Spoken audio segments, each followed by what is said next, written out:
Hello, I am thrilled to be talking with you today about 5G cell phones and wireless radiation, what you need to know, what the science says. It seems every time we turn around, there's a commercial for 5G or for cell phones, and it all looks so glamorous and fabulous. But is there another side to the story? Now, I have two children, one in college and one in high school. And I got involved in this issue because I began to learn about the health issues related to cell phone use. And I have to tell you that I was completely shocked and really couldn't believe it. Couldn't believe that there was this much science. And frankly, that there were other countries that were light years ahead of the United States in terms of protective policy around the issue of cell phones and wireless. So I got involved. I think that this is one of the most important public health and environmental issues that our world faces. And today I'm going to talk to you about how technology is marketed, what the science says about health effects, and what countries are doing to protect people and the environment. And I hope that this information will help you sort through the spin and advertising and help you make an educated decision about how you're going to use technology and what role you want to play in the development of technology so that it helps society rather than harms. When I was young, there was a smoking section on airplanes, and there was also a place where teachers could smoke in schools, even though the dangers of smoking had been well documented well before I was even born. Although we know now that smoking can lead to heart attacks and sudden death, here's an advertisement that told us to inhale to your heart's content. Smoking was marketing to pregnant women because it lowered birth weight. This reads, "Taste isn't the only reason I smoke. People are always telling me that smoking causes low birth weight.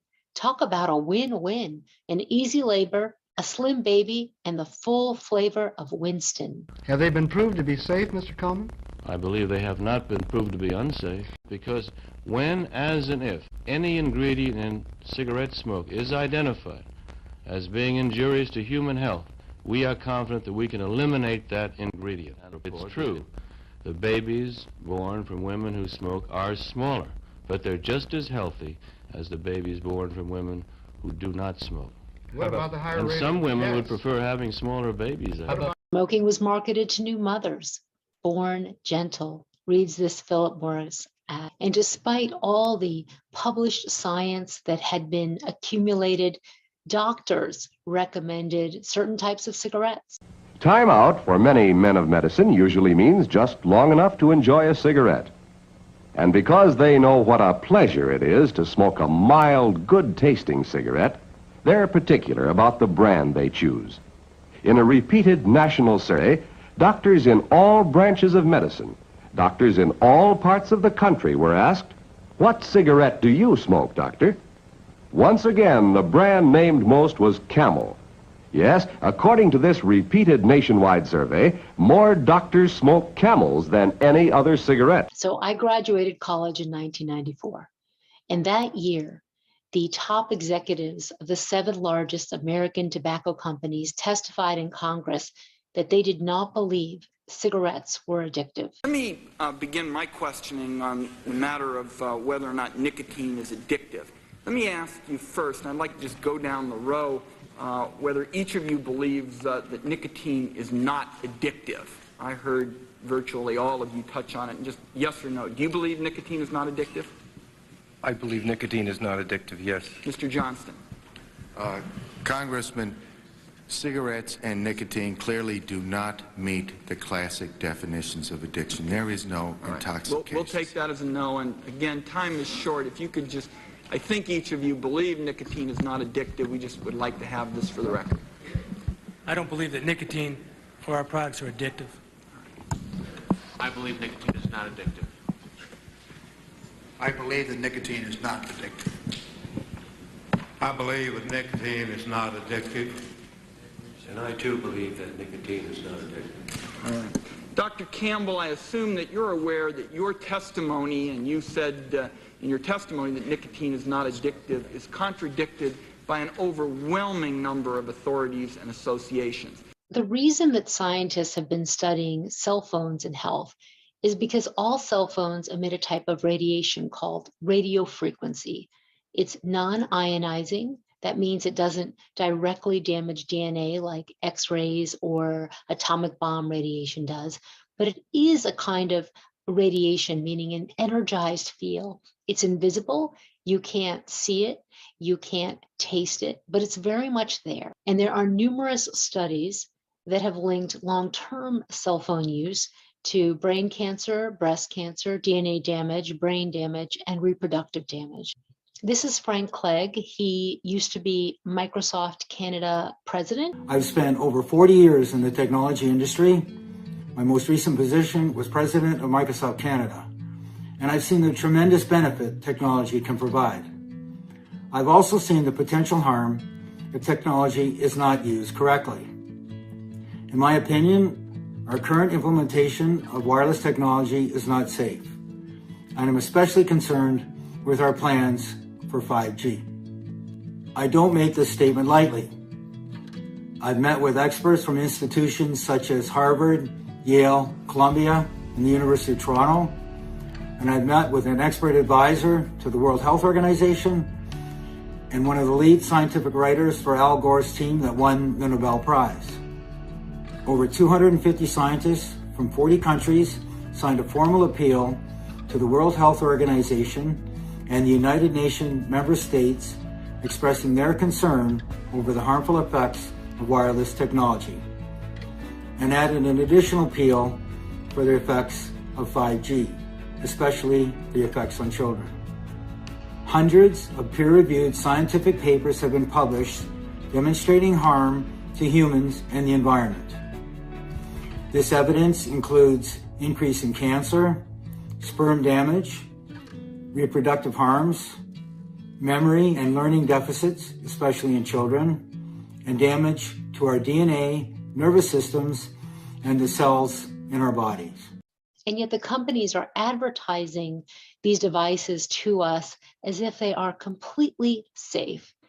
Just this month during the Super Bowl, there was an advertisement featuring music legend Dolly Parton and Miley Cyrus, and we were absolutely shocked.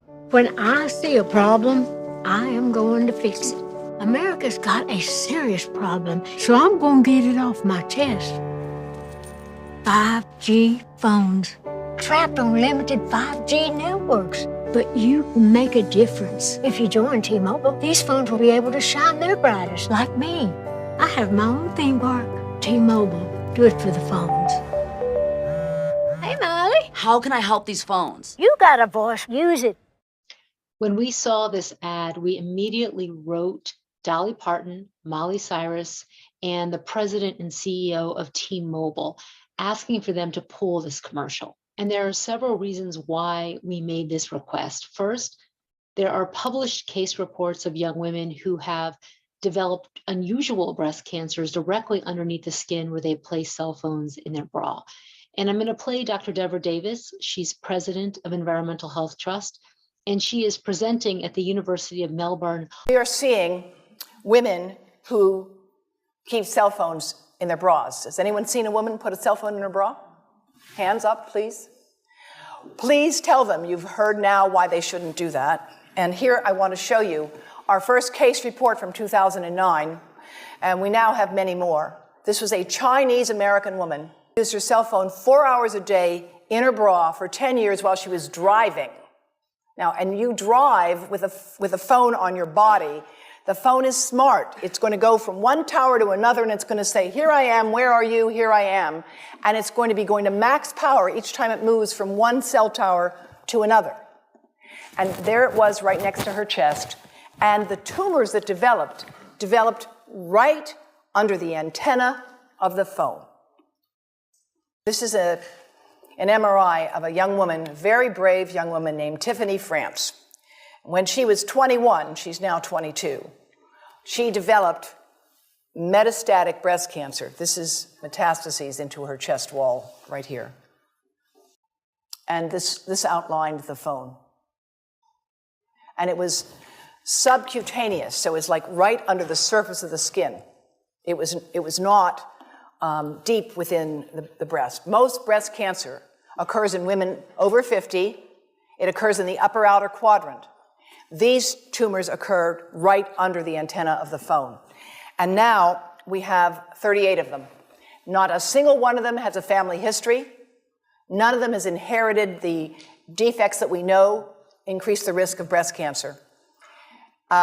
They have multifocal tumors. That means they have more than one tumor, and the tumors are located under the antenna. 2 years ago, a case control study was published in Cancer Management and Research, which found cell phone use significantly increased breast cancer risk, particularly in women who use cell phones close to their breasts. There is quite a large body of science that has accumulated, indicating that cell phones are not as safe as we might think they are. In my daily practice, I'm seeing a growing population of ever younger cancer patients that, in my clinical judgment, more likely than not, have been caused by cell phone use. I've read enough of the science, seen enough of the published data, that when people walk into my office and I see their cell phones on their body, next to the head, talking, taking messages, and I know enough from my clinical experience that cell phone radiation is harmful, and my advice to them is keep the phone off the body. And yet we are told that loving it is easy. That is why so many people do. Now take a look at this picture of this baby.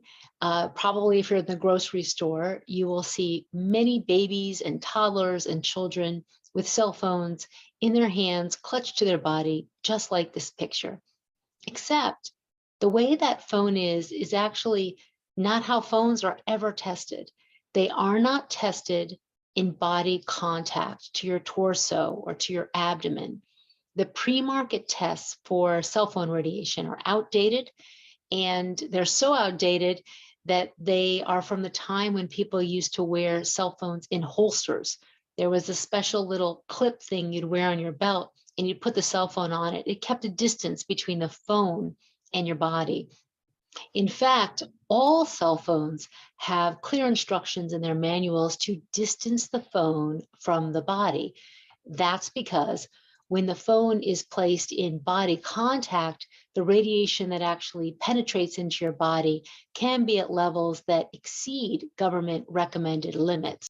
The Apple iPhone 13 says, iPhone is evaluated in positions that simulate uses against the head with no separation, and when worn or carried against the torso of the body with 5 millimeters separation.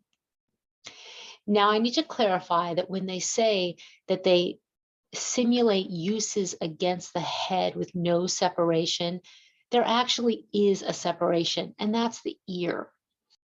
They do not actually test the phone in contact with the head. They test it with this spacer, which is representing the ear. And you may be looking at this and saying, well, 5 millimeters, what is that? Well, I am telling you that 5 millimeters is actually a lot when it comes to electromagnetic radiation. Now, in 2016, it was revealed that the government of France had actually been testing cell phones at body contact. They had been testing phones in positions where the phone was touching the body.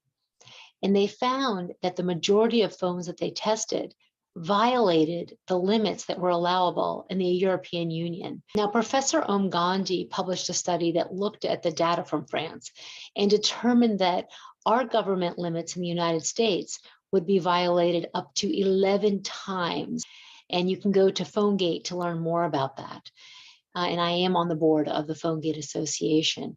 Dr. Marco Rossi was a doctor who in France worked to pressure the government to release this information to the public because they did not want to release it.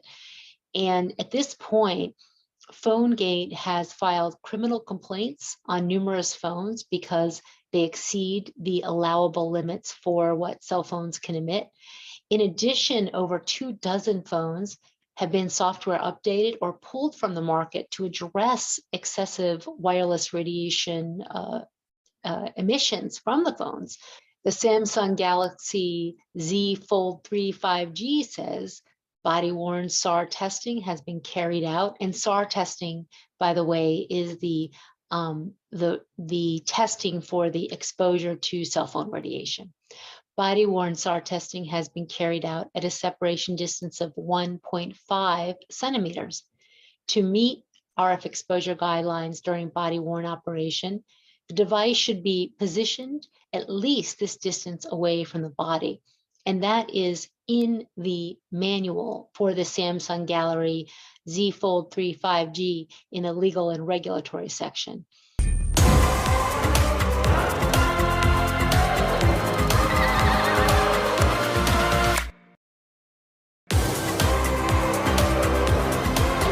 Now, in the United States, in the cities of Berkeley and San Francisco, when there were laws proposed to inform people when you bought phones about these fine print warnings, the wireless industry sued, saying that it violated their free speech rights. And so far, no city has been able to implement the laws which they passed. And atop it all, these are the world's first water-resistant foldable smartphones, scoring an IPX8 rating. So they're not just beautiful, they're tough as well. Z Fold 3 unfolds a better working, watching and playing experience. Use it just once and you'll know. It's the same story for the Z Flip 3. Capture those shots, pop it in your pocket. It unfolds a new world of expression. Fine print warnings do not protect you from the health effects that we're talking about in this presentation, because the government limits only protect us from heating effects. And there's research that has accumulated that shows a myriad of effects that happen at levels far, far lower than what government regulatory limits allow.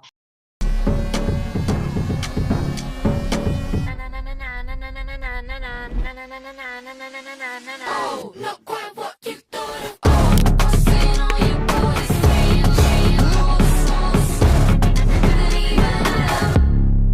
If you want to find the fine print warning on your phone and you have an Apple iPhone, you go to Settings, General, About, Legal, RF Exposure, and you can find the fine print warning on your phone. You can also go to Environmental Health Trust, where we have a page on the fine print warnings, and you can try to find your phone. We also have all kinds of wireless devices that, from routers to printers to Bluetooth speakers, and you can look up many of these devices. Now, in this talk, I'm going to be sharing with you several colorful images. And what they are computer simulations of the intensity of the cell phone radiation being absorbed into body tissue. So just to explain, there is a rainbow of colors, and the lightest colors are the most intense rate of absorption of cell phone radiation into body tissue, and the darker colors are less intense rates of absorption. So you have the yellow, orange, red, purple, blue colors. What you're seeing here is a simulation of a cell phone in a pants pocket. The Cleveland Clinic recommends to keep your cell phone as far away from the testes as you can. That's a highly regarded medical institution in the United States that has done a lot of research on fertility and reproduction. And there have been extensive research studies, both in people, in animals, that have looked at what happens when sperm is exposed to cell phone radiation. Just last year, there were 3 systematic reviews that found radiofrequency radiation can harm sperm. There was also a systematic review done that looked at male reproductive hormones and found that wireless can decrease testosterone. And yet there are numerous advertisements that show a cell phone in the pocket. Having some fun while you out on your run, taking victory laps. I'm in the hood with them ones. Catch me out in Decatur. Who you know I'm first. I see them keep trying, professional imitate. They hear that loud, ooh, chitty chitty bang, chitty chitty bang, chitty chitty bang. This ad not only has a cell phone in the pocket, but it has a baby, a child. And when companies want to make something seem safe, they often put a baby in it, or sometimes actually they put dogs and cats and kittens and bunnies, but babies and children are just all over advertisements for cell phones and wireless devices, despite the fact that research has shown children are more vulnerable to wireless radiation. They are more vulnerable to cell phone radiation just as they are to other environmental toxins. This is a study that looked at the simulation of microwave radiation into child and adult models, and they found that the younger age models simulations absorb proportionately more radiation into the eyes and brain, into the cerebellum and hippocampus, and in the younger model, up to 30-fold times the rate of absorption into the hippocampus, and into the eyes, 2 to 5 times higher. The radiation penetrates into children's brains and bodies more deeply than adults. They have thinner skulls. They also have a higher water content in their bodies and brain. And of course, their brains are more susceptible to neurotoxins because they're still developing. Children also have more active stem cells, and stem cells have been found to be more sensitive to radiofrequency radiation. The safety limits that we have for cell phones and wireless devices are outdated. They have not changed in decades, and they're based on the body of a large adult, not a child. Just like with all of the other environmental exposures, our regulatory system does not really think about kids and how they are unique. Their brains are still developing. And of course, children will have a lifetime of exposure compared to adults. Well, what do we do to learn something new? We look it up! Searching for babies. Oh, thank you for your help, Smarty. Aww. What you're seeing here is the specific absorption rate from Wi-Fi coming out of a tablet into the head of a 6-year-old. And these are simulations of a Wi-Fi laptop on the lap and the way the wave moves out from the antennas and is absorbed into the body. And it is slowed down by billions of times, by the way, so that you can sort of see how the wave moves. And yet here's a commercial from AT&T talking about how even though you can't be with your kids or grandkids in person, you can still be a part of the important moments like story time with these various applications.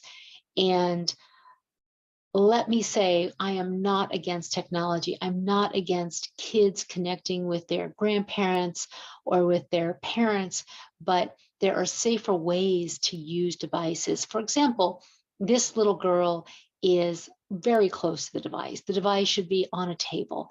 In addition, it could be hardwired with an Ethernet cord so that it wasn't emitting radiation. But I don't believe that the parents or perhaps anyone involved in the production of this commercial even has any idea about that there even is radiation, much less that there's a way to reduce exposure. But instead of informing us how to make a safe Ethernet connection, we see commercials that say it's all about the connections you make with laptops on laps. And of course, children are using wireless devices in schools on the lap. Probably in college, you are sitting on your dorm bed with a device on your lap. And in most dorm rooms, there's actually an Ethernet port, and you could plug your Ethernet into that port and then the other end into your computer and actually have a wired radiation-free laptop. Now, if you decide to look this up, you'll probably read that, well, it's non-ionizing. There is no way it can cause harm because it doesn't directly damage DNA. But please be aware of Dr. Henry Lai's review from last year, which looked at the genetic effects of non-ionizing electromagnetic fields and documented DNA strand breaks, micronucleus formation, and chromosomal structural changes, and other research studies which are showing an association with genetic damage. And then, of course, there's the brain and impacts from prenatal exposure or impacts to the young developing brain. What could those impacts be? Scientists have tried to answer that question. Here's Dr. Hugh Taylor talking about the research he did on mice, where he exposed them to cell phone radiation and found that they had damaged memory and increased hyperactivity. So this is a study that really looked at only the effect of prenatal exposure to cell phone radiation. What effect does having a cell phone near your baby when you're pregnant have on that baby later on in life when that baby's grown up? We tested these mice when they reached adulthood and looked at the lasting effect of that early prenatal cell phone exposure. The mice who were exposed to cell phones were more hyperactive. They were running around the cage a lot more aggressively. They had poorer memory. They couldn't remember objects in the cage as well as their counterparts who weren't exposed to the cell phone radiation. But they did not have any increased anxiety, as sometimes running around can be a sign of anxiety. It was not that. They were calm and relaxed. So they were running around these cages, bouncing off the walls, not a care in the world. Something that, in our eyes, resembles attention deficit hyperactivity disorder in children. That was the closest model we can think of to the behavioral effects that we saw in the mice. I was aware of research earlier. Prenatally exposed rats develop smaller brains with more brain damage. Mothers who spent a lot of time on the cell phone, carried a cell phone with them during their pregnancies, had a higher risk of having children with behavioral problems. And I think when you have clear cause and effect relationship in mice and an association in women, that women who use these cell phones had children with more behavioral problems, I think that's together very powerful evidence saying that this is truly a cause and effect in humans as well. The mouse studies prove that it's really causative, that the cell phones are causing it. It's not just because of some other behaviors linked to cell phones in women. This is an advertisement for a device that helps with cybersecurity. It says your smart home's immune system. And there you have the dad with the two cute kids surrounding the device, but no information about how that device is emitting radiation, which is absorbed into the bodies of whoever is near the device.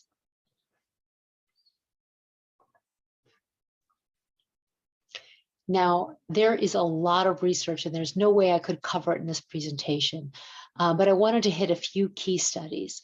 There is research that has shown damage to memory. Teenagers who used cell phones to one side of their head after 1 year had damage to memory, and they did tests specifically aimed at looking at the brain workings in the area most exposed to the cell phone. There's experimental research that found a variety of adverse effects, especially in brain regions critical to memory and learning, the hippocampus, damaged brain cells, decreased brain cells. The iPhone 6, ridiculously powerful. Now, there have been numerous studies associating cell phone use with headaches. And this year, there was a systematic review and meta-analysis of cell phone radiation and risk of headache.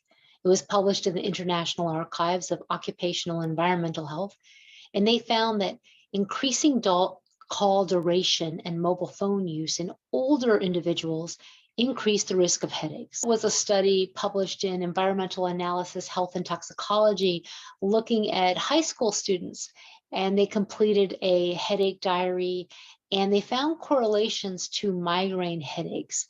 They conclude that smartphone electromagnetic radiation is a new trigger of migraine. And yet commercials tell us there will be laughter, smiles, and connection. It's not just cell phones that have fine print warnings. There was another Super Bowl commercial, and it had Jim Carrey putting his head to the new 5G router. Whoa! They must have locked you into quite a contract. Nope. Hidden fees? I love those. Nope. Price is the price. This may be illegal, and you could spend time in a correctional facility. Putting your head right up to a 5G router could be considered illegal because it violates the instructions in the user manual. If you go to the Verizon 5G Internet Gateway that he put his head to, and you go into the user manual, into the legal section, it actually says that the device has been tested and meets limits for radio frequency exposure.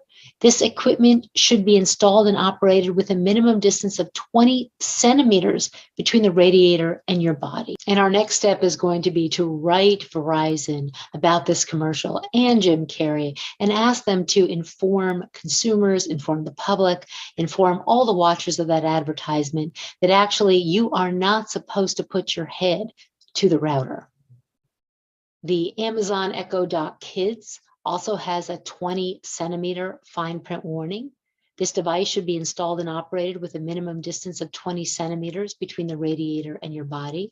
And yet kids are advertised these, and we have many videos of kids putting their heads and bodies right up to these devices. Amazon Echo, 20 centimeters between the radiator and your body. Some are sleeping with Alexa in their bedrooms.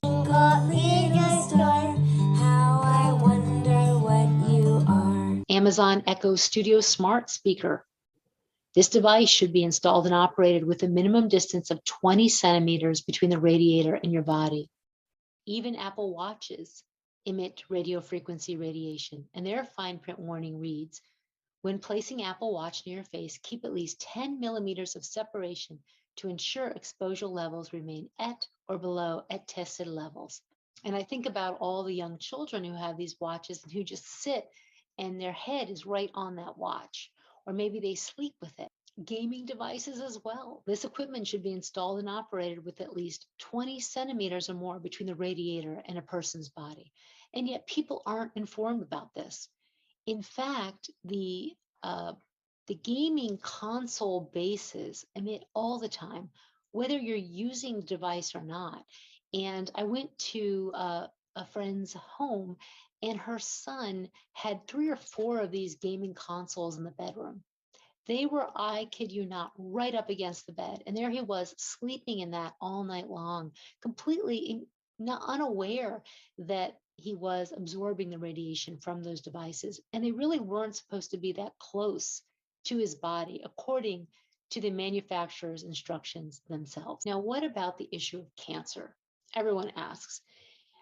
In 2011, the World Health Organization, International Agency for Research on Cancer, classified radiofrequency radiation as a group 2B possible carcinogen. And that was largely based on human studies that found long-term cell phone users, people that use cell phones for many hours a day and for many years, had increased risk for tumors. 2 types, glioblastomas and acoustic neuromas. And I'm going to play you a clip of Brett Bocock talking about the cancer he developed after heavy cell phone use. I got an anaplastic glioma, an anaplastic astrocytoma. This is my brain on a cell phone. Okay, so if you can see there's a baseball-sized tumor, and right here, right exactly where the antenna goes. Passed out in the shower. This is 5 years ago, and my heart had stopped. My wife was pregnant, 8.5 months at that time. We lost the baby. She found me in the shower sick, and I had 2 near-death experiences where I actually died a couple of times for a matter of several minutes before my heart started beating again, and we know that for sure because I was even hooked up to an EKG at one point.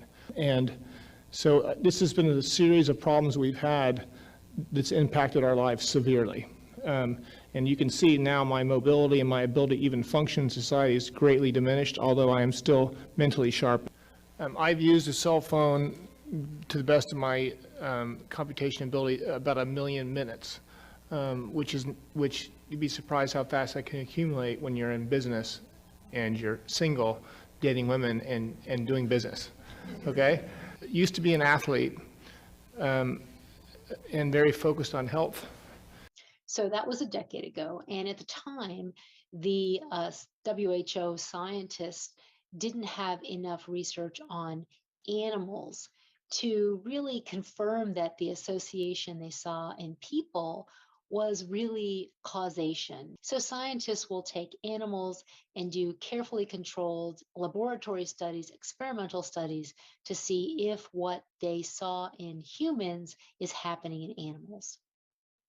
And as I'm going to talk about, they found that in large scale animal studies, there was the exact same tumor types in the animals, in the rats, as were found in the people. The United States put $30 million into a large scale animal study, and they found clear evidence of tumors in the hearts of male rats. The brains of male rats had some evidence, what was termed some evidence of tumors. It was malignant gliomas. And they also found tumors in the adrenal glands in certain groups of male rats. In addition, with some animals that they sacrificed early on in the study, because this was a 2-year study, and they took some animals out under 20 weeks, and they found DNA damage in male mice, female mice, and male rats. Now, what this study showed is that there was an impact from what would be considered low-level cell phone radiation. Now, if you go online and read about this, there's all kinds of criticisms of the National Toxicology Program, but it really was designed to find out if the levels of cell phone radiation were non-heating, would there be an effect? And if there is an effect from this study, it means that everything we think about cell phone radiation, that, well, it's non-ionizing, so it can't harm us, that just gets turned upside down. And here's Dr. Ronald Melnick talking about the study findings and his recommendations. What does the public need to know? There have been multiple studies have found increases in cancer associated with exposure to radiofrequency radiation. This is animals and humans. Because of the widespread use of cell phones, even a small increase in cancer risk would have a serious public health impact. I strongly feel precautionary principles should be promoted by health and regulatory agencies, especially for children and pregnant women. The agencies in the US say, if you are concerned, that puts the burden on the individual. It doesn't say, we are concerned. It should be very straightforward. Precautionary principles should be promoted because, as mentioned earlier, risk can be greater for children than adults due to the increased penetration of the radiation within brains of children, and the developing nervous system is more susceptible to tissue-damaging agents. So finally, what is the lesson that should be learned? When dealing with assumptions, I think we've shown that assumptions in this case can be wrong, so that we should no longer assume that any current or future wireless technology, including 5G, is safe without adequate testing. Thank you. And so now many scientists say that the weight of current peer-reviewed evidence supports the conclusion that radiofrequency radiation should be regarded as a human carcinogen. The combined evidence, in my view, is that there is now sufficient evidence that radiofrequency radiation is carcinogenic to humans. That's IR category 1, and you can't ignore that. And the implications of this, we have to be cautious. Radiofrequency radiation is now ubiquitous. We're probably exposed to it in this room, even though we do not want to be. And we know that although the risk per individual is low, the radiation is widely distributed. I was astounded when I went up one of your peaks to find a cell tower at the top of the tram. My goodness, what are they doing to people? And when we continue doing this, this could result in major public health problems. In the 1930s, they said asbestos was safe. In the 1950s, they said tobacco was safe.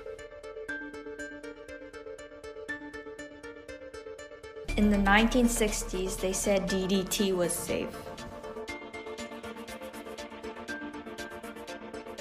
From the 2000s, they say cell phones are safe.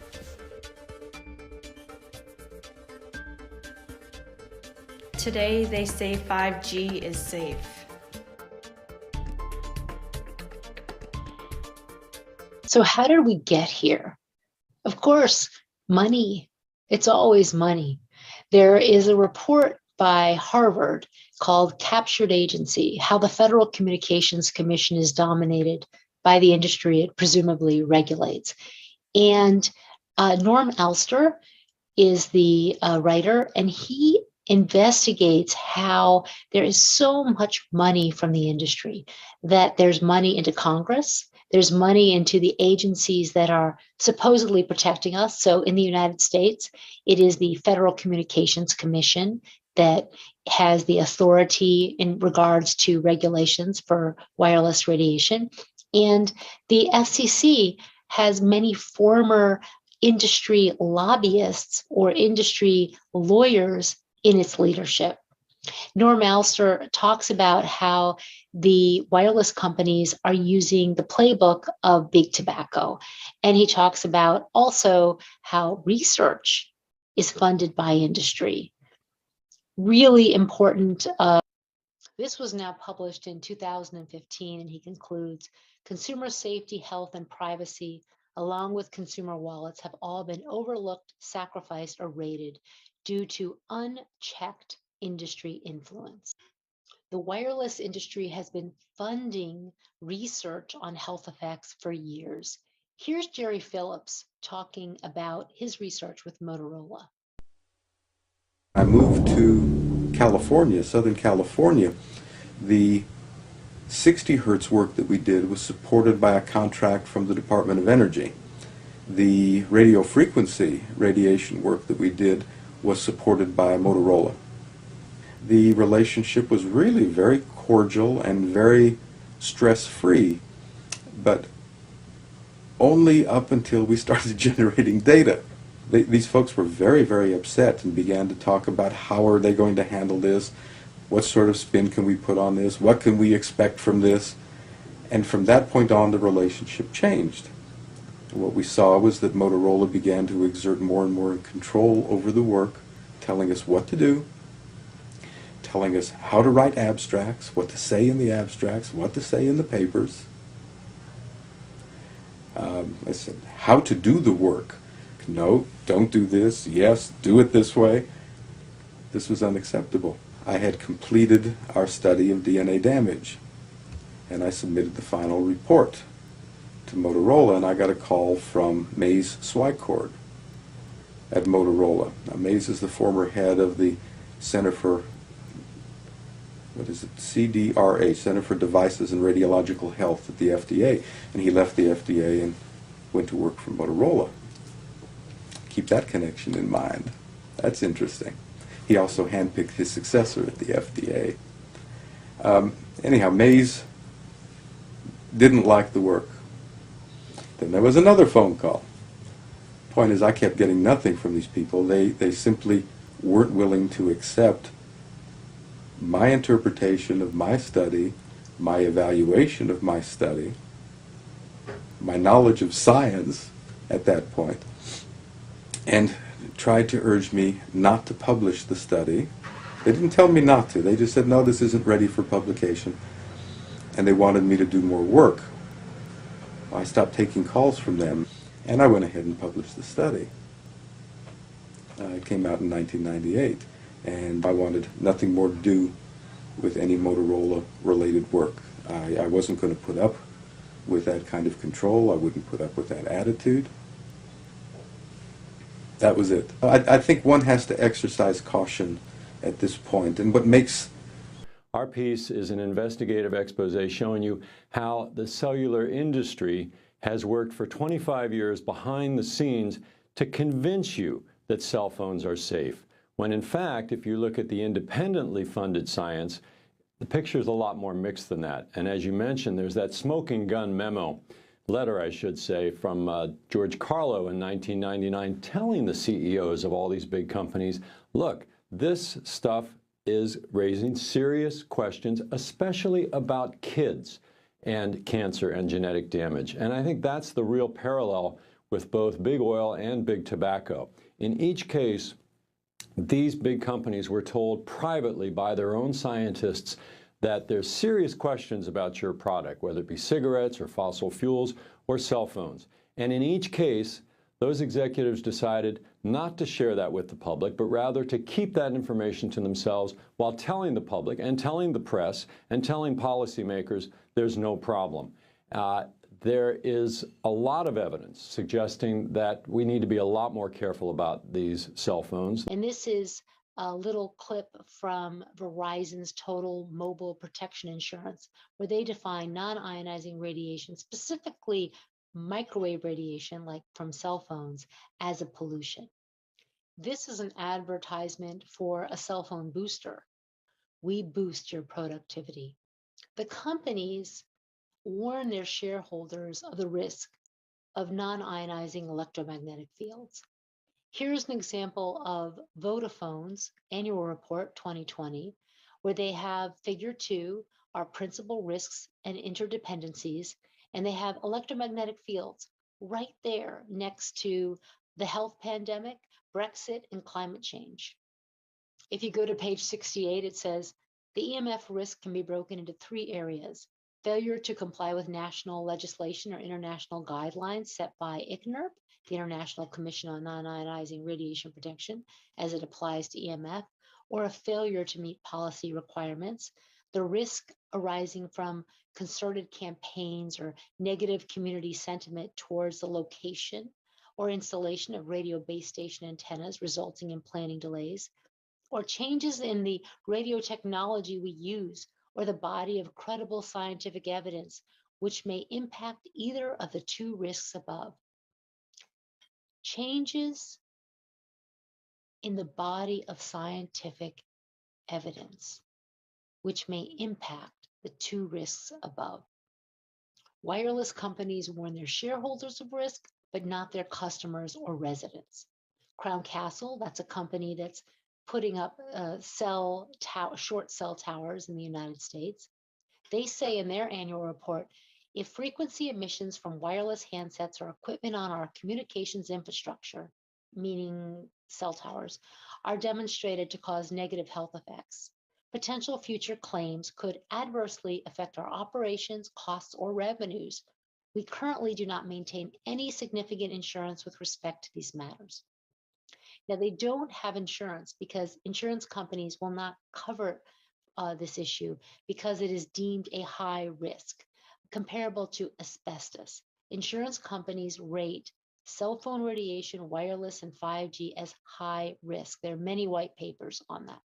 Verizon Wireless says we may incur significant expenses in defending these lawsuits. In addition, we may be required to pay significant awards or settlements, and that's in their 10K. And yet, the commercials tell us that we can experience a Wi-Fi peace of mind. We should have peace of mind. But they tell the shareholders about the potential risk, but not us. They tell us that we can control everything. Over 20 governments recommend reducing cell phone radiation, especially to children. And all of the countries that you see here have posted recommendations that say you should reduce exposure to children, or you should reduce exposure to your brain. However, many people in these countries are completely unaware that such recommendations even exist. For example, in the United Kingdom, they used to have a lot more information about this, but that's all been taken down. And now there's only one web page left that we know of that has information that says you should reduce exposure to children's brains. In the United Kingdom, there was a 2002 Steward report commissioned by the UK government called Phones and Mobile Health. And they concluded by saying there is some scientific evidence which suggests there may be biological effects and gaps in knowledge to justify a precautionary approach. The 2005 Mobile Phones and Health brochure reads, the expert group has therefore recommended that in line with the precautionary approach, the widespread use of mobile phones by children under the age of 16 should be discouraged for non-essential calls. In light of this recommendation, the UK chief medical officers strongly advise that where children and young people do use mobile phones, they should be encouraged to use for essential purposes only, keep all calls short, talking for long periods prolongs exposure and should be discouraged. The UK chief medical officers recommend that if parents want to avoid their children being subject to any possible risk that might be identified in the future, the way to do so is to exercise their choice not to let their children use mobile phones. There was a 2015 webpage that said, children are thought to be at higher risk of health implications from the use of mobile phones. This is because their skulls and cells are growing and tend to absorb radiation more easily. It is recommended that children use mobile phones only if absolutely necessary. There even was a website section on mobiles and moms-to-be, which summarized the research showing cell phones had been linked to behavioral problems in children. There was even a mobile effect on sleep webpage that had research concluding that radiofrequency radiation is associated with adverse effects on sleep quality within certain sleep stages. None of these pages exist anymore. Now there is one page that was updated in 2020, and it says, the main advice is excessive use of mobile phones by children should be discouraged. Adults should be able to make their own choices about reducing their exposure should they so wish, but be able to do this from an informed position. Now, we don't really know what that means. What is an informed position? Because Public Health England is not informing anyone of anything. And then it gives examples of how you can reduce exposure, moving the phone away from your body. But everything about sleep, about babies, about pregnancy, that is no longer anywhere on the United Kingdom web pages. However, many of these countries are informing the people about cell phone radiation with much more information. So what you're seeing here is the back of a bus in Cyprus, where they have an awareness campaign with large-scale images. To the left, you can see the translation of the Greek. It reads, "Don't irradiate me, learn how to protect me. The radiation is possibly carcinogenic." The Cyprus Children's Health and Environment Committee has one of the most comprehensive awareness campaigns, and there are translated videos on their site, which is really an excellent resource to learn about what you can do to reduce exposure to cell phone radiation.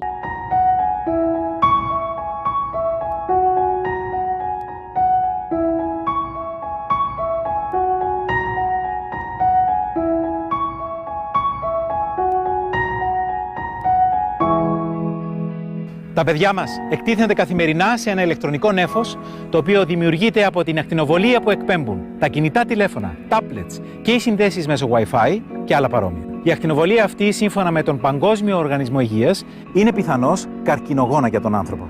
Σύμφωνα με νεότερες έρευνες, η ακτινοβολία αυτή είναι πιθανό να προκαλέσει και άλλες σοβαρές επιδράσεις στην ανάπτυξη και λειτουργία του εγκεφάλου, του αναπαραγωγικού και άλλων συστημάτων του εμβρίου και του παιδιού, να προκαλέσει καταστροφή των νευρικών κυττάρων και του DNA, διάσπαση της προσοχής, διαταραχές στη μάθηση και άλλες νευρολογικές παθήσεις. Τα παιδιά είναι πολύ ευάλωτα. Μπορούμε όμως σε σημαντικό βαθμό να τα προφυλάξουμε από ένα σοβαρό κίνδυνο. Φτάνει να μάθουμε πώς.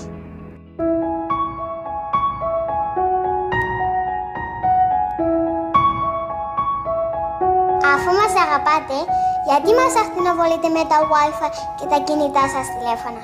Έχουμε δικαίωμα στην υγεία και πρώτοι εσείς μπορείτε και πρέπει να μας προφυλάξετε. Στη βάση της αρχής της προφύλαξης, το Συμβούλιο της Ευρώπης, το Ευρωκοινοβούλιο, επιστήμονες, ιατρικοί και εκπαιδευτικοί σύλλογοι στην Ευρώπη συμβουλεύουν ότι θα πρέπει να μειωθεί η έκθεση των παιδιών στην ακτινοβολία που εκπέμπουν τα κινητά τηλέφωνα, tablets και οι συνδέσεις μέσω Wi-Fi, ιδίως στο σπίτι και στο σχολείο.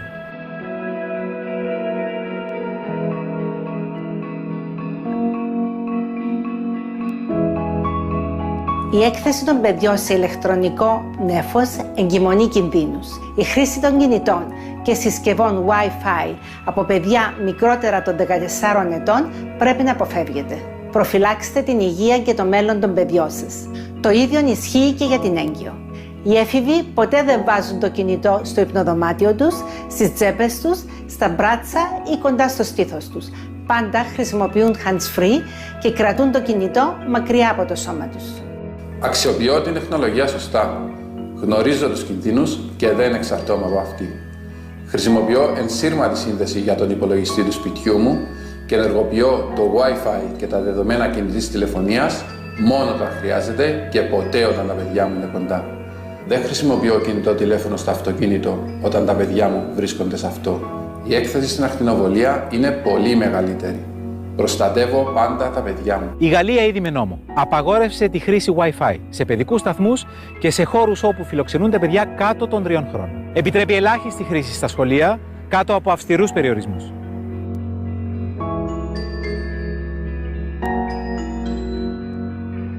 Στον υπηαγωγείο, στο σχολείο και στο σπίτι περνάμε τουλάχιστον το 75% του χρόνου μας.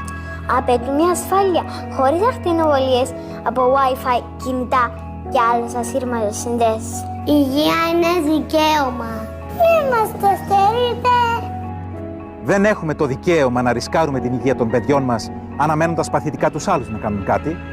Ας ξεχάσουμε τι είναι βολικό για μας και ας τους χαρίσουμε το καλύτερο δώρο, την υγεία τους, μετατρέποντας το σπίτι και το σχολείο σε όαση προστασίας.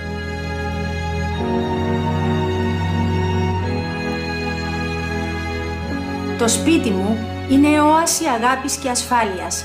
Σβήνω τα Wi-Fi και άλλες ασύρματες συνδέσεις όταν δεν χρησιμοποιούνται και κυρίως όταν τα παιδιά είναι στο σπίτι και τα κλείνω πάντοτε το βράδυ. Αξιοποιώ το κουμπάκι on-off. Είναι τόσο απλό να μειώσω το χρόνο αχρίαστης έκθεσης. Επενδύω στην υγεία των παιδιών μου μακροχρόνια. Η ζωή και το μέλλον τους είναι στα δικά μας χέρια. Δώστε στα παιδιά ένα μοναδικό δώρο ζωής, την υγεία τους. French Polynesia also has a public health campaign with videos and brochures. They recommend that children under 14 not use cell phones. They recommend keeping Wi-Fi at a distance. And they also prohibit advertising that promotes the sale or use of a cell phone to children under 14 years old. They also have laws that ensure advertising clearly and legibly show limiting cell phone radiation to the head.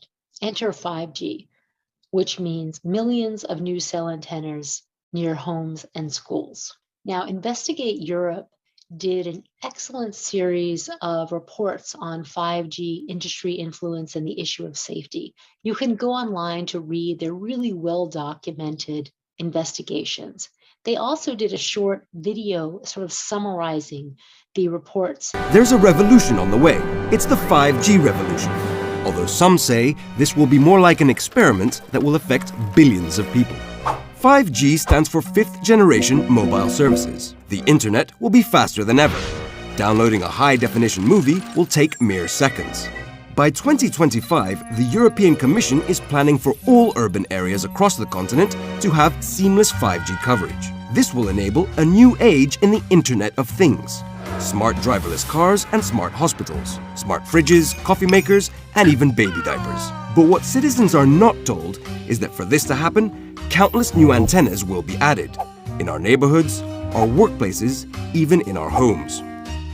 Are mobile communications dangerous? The scientific community is divided. Some experts maintain they are safe, others have serious concerns. In 2011, the WHO classified electromagnetic fields associated with cell phones as possibly carcinogenic to humans. And studies published in 2018 showed that when rats were exposed to such fields, it increased their risk of certain types of cancer.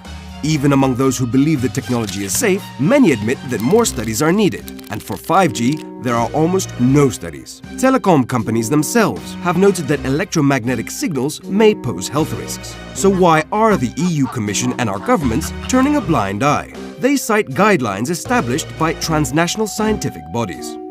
But Investigate Europe has found that these bodies are closed clubs. People with dissenting opinions are not invited in. And a significant number of the scientists involved have received funding from companies with vested interests in the 5G rollout.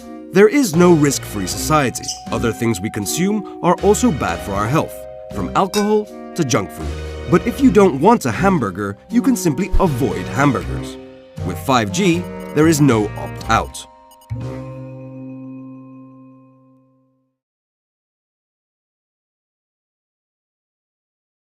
There are several countries which are actually promoting cell phones, wireless, and 5G.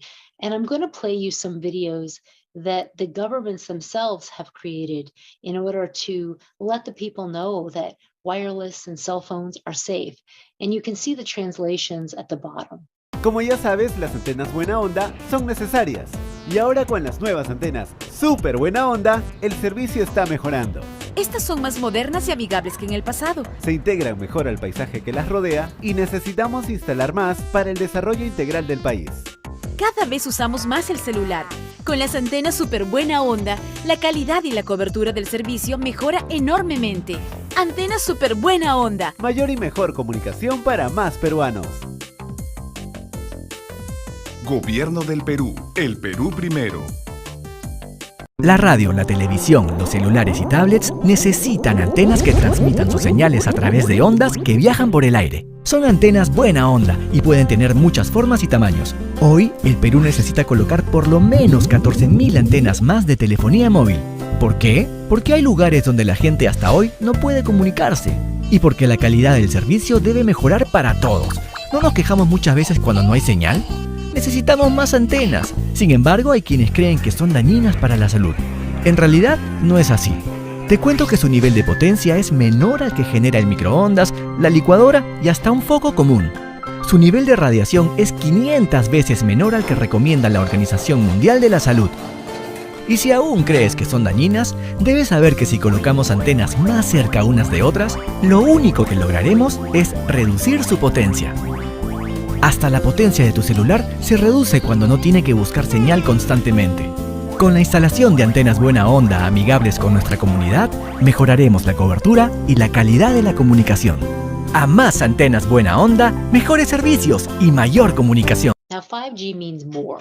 There is going to be more radiation because you're going to have more cell antennas throughout neighborhoods. It's going to be more devices which are all communicating with each other and with the cell tower.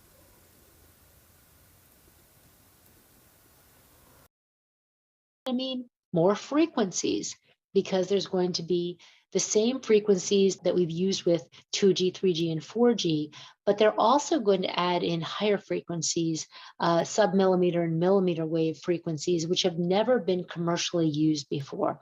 In addition, 5G is going to utilize new antenna systems, beamforming, and more complex signals, which again have not been adequately tested.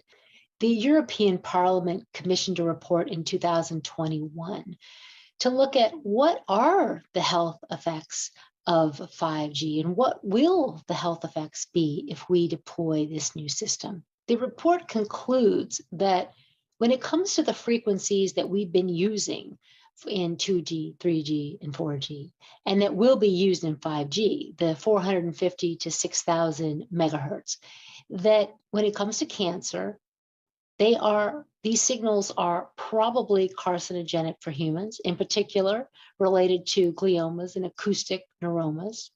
When it comes to reproductive and developmental effects, these frequencies clearly affect male fertility and possibly male fertility too, and they may have possible adverse effects on the development of embryos, fetuses, and newborns.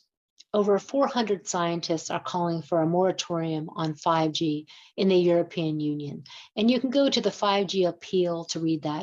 There's also a 2020 consensus statement of United Kingdom and international medical and scientific experts signed by 3,500 medical doctors. And you can go online to read the statement at FIRE and see the list of signatories. And it states, hundreds of peer-reviewed scientific studies have demonstrated adverse biological effects occurring in response to a range of non-ionizing radiation exposures below current safety guidelines. However, emissions continue to escalate.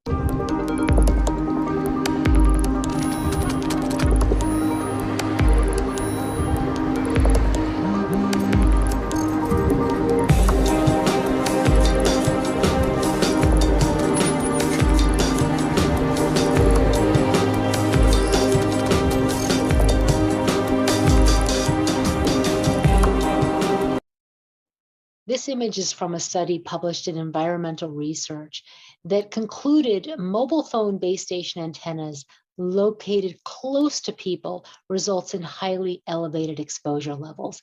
And they looked at the exposures from antennas mounted closer to the ground, because now with 5G, there are going to be all of these cell antennas located down, 20, 30, 40 feet from the ground, rather than up high on those big tall towers or very tall buildings as they used to be.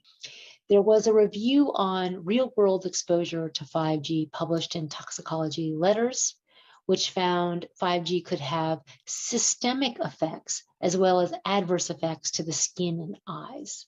A 2017 study that looked at people who lived near cell towers, entitled Impact of Radiofrequency Radiation on DNA Damage and Antioxidants in Peripheral Blood Lymphocytes of Humans Residing in the Vicinity of Mobile Phone Base Stations, which was published in Electromagnetic Biology and Medicine, found that the higher RFR exposures to people living near mobile phone base stations was linked to changes in the blood that are consistent with biomarkers predictive of cancer. There was a 2018 study published in the American Journal of Men's Health, which found that school-aged adolescents who were exposed to higher levels of radiofrequency radiation had delayed fine and gross motor skills, spatial working memory, and attention in comparison to those exposed to lower radiofrequency radiation levels. There was a 2015 study that looked at elementary students, and they found higher type 2 diabetes in students who were exposed to higher levels of radiofrequency radiation. The Ramazzini Institute of Italy did large-scale animal studies like the National Toxicology Program did, but at much lower radiation levels to mimic what would a cell tower give off, and what are the limits for cell tower radiation. And they found that the cancers were elevated, the same kinds of cancers that were found in the National Toxicology Program study, and actually, if you could, the same kind of tumor type that are found in humans who use cell phones long term. There was a 2021 study published in the International Journal of Environmental Research and Public Health, which found higher cell tower radiofrequency radiation exposures linked to increased mortality for all cancers, including breast, cervix, lung, and esophagus cancer. And there are many, many more studies that are in the literature. Industry-funded scientists will often say, well, the majority of studies show no effect. But actually, that's not true, or maybe I'm not sure where they're getting their numbers from, because a lot of the analysis that have been done recently have shown the majority of studies show effects. The respected journal Lancet Planetary Health published an article that looked at 2,266 studies and found that most of the studies, 68.2%, demonstrated significant biological or health effects. And they conclude that this weight of scientific evidence refutes the prominent claim that the deployment of wireless technology poses no risks at the currently permitted non-thermal radiofrequency radiation exposure levels. And when they looked at radiofrequency radiation specifically, they found 89% of experimental studies that investigated oxidative stress endpoints showed significant effects. Companies can make cell phones, wireless devices, and wireless networks much safer. They do not have to be emitting radiation all the time. There are many ways that we can use technology in much safer ways and reduce our need to use Wi-Fi all the time. Now, a lot of the uses of wireless technology are actually really unhealthy, and I think we're all aware of that. We're addicted. It's like, crack cocaine, right? But the only way that companies are going to change is if we, the consumer, call on those companies, pressure those companies, use the power of a pocketbook to force them to bring safer technology to market. And that's ultimately what we have to do. We have to say, this is what we want, we're ready to buy it, and they will give us what we want. Because with all of these new cell antennas that 5G is going to bring, hundreds and thousands in our country, almost 1 million actually new small short cell towers in the United States are going to be placed. I don't know how many in the United Kingdom, but I know that we're talking about millions and millions of new cell antennas worldwide.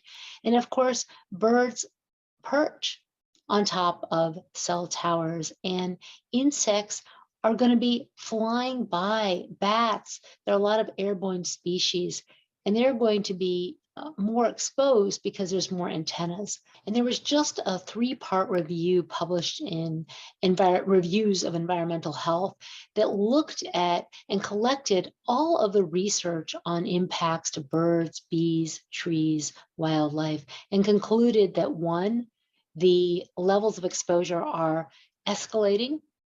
2, impacts have been found in various species and at what they call vanishingly low levels, meaning at very, very low levels. And they call on governments to set regulations that protect our wildlife. Right now, the limits that we have do not protect people, but they were never even designed to protect animals. There are thousands of scientists, medical doctors, and experts recommending a halt to 5G and reducing exposure to the population. In addition, there are protests happening around the world. There are 600 cities in Italy that have signed resolutions to halt 5G because safety is not assured. There are many cities and communities where they have made it illegal to place a 5G cell tower near a school or a home. You have to put it at a distance in order to protect the people and the families living in the homes. Now, most recently, the European Citizens Initiative to change EU rules on 5G was launched. That's an initiative whereby after 1 million signatures, the Commission will have to decide on an action. And the initiative has 23 proposals for legislative change, including, which is what we've all been talking about in this world of electromagnetic fields, which is that radio frequency, electromagnetic field exposure limits be based on health and protecting against biological effects, not only heating effects, that they protect humans, children, pregnant women, patients, the elderly, people with electromagnetic sensitivity, the injured, and also the environment. In addition, they talk about the need to reduce the electricity consumption caused by digital communication technology by prioritizing wired rather than wireless solutions, because wired technology like Ethernet cords, they use much less energy compared to wireless systems. So here are some ways you can reduce exposure. Don't sleep with the phone in your bed or near your head. And that's a recommendation of the California Department of Health. The Athens Medical Association has recommendations on how to reduce exposure, and they explain that you can disable Wi-Fi, Bluetooth, and data options from your cell phone and other mobile devices when not needed. In other words, turn off the wireless devices when not in use. I mean, why have them on radiating all the time? Plus, it drains your battery. The Vienna Medical Association has some excellent recommendations on reducing exposure to cell phone radiation, and they explain fewer apps means less radiation. Minimize the number of apps and disable the most unnecessary background services on your smartphone. Because remember that apps are always uploading and downloading, and every time they do that, that's radiation pulsing through the air going into your body. So you want to turn off those apps or set them so that they only upload when you choose for them to do so instead of all the time. Please keep the cell phone out of your pants pocket, your jeans pocket, your spandex pants, your front shirt pocket, and make the bra a no cell phone zone. The American Academy of Pediatrics recommends if you plan to watch a movie on your device, download it first, then switch to airplane mode while you watch it in order to avoid unnecessary radiation exposure. In 2019, French government regulations stipulated that when you buy a phone, the consumer is informed to use the equipment in good reception conditions to reduce radiation. And let me explain what that means. What that means is that when you have one bar and you're in a low service area, that would be a poor reception area, you can receive much higher amount of radiation into your body because the low signal forces the cell phone to emit more radiation. in order to reach the cell tower. So if you're in a basement, if you're in a traveling vehicle, if you're out in a rural area and you have just one bar, or you're inside your home, that is when the phone is going to be pumping out a lot of radiation. So you want to reduce your use in situations like that. The French government also recommends use a hands-free kit or speakerphone.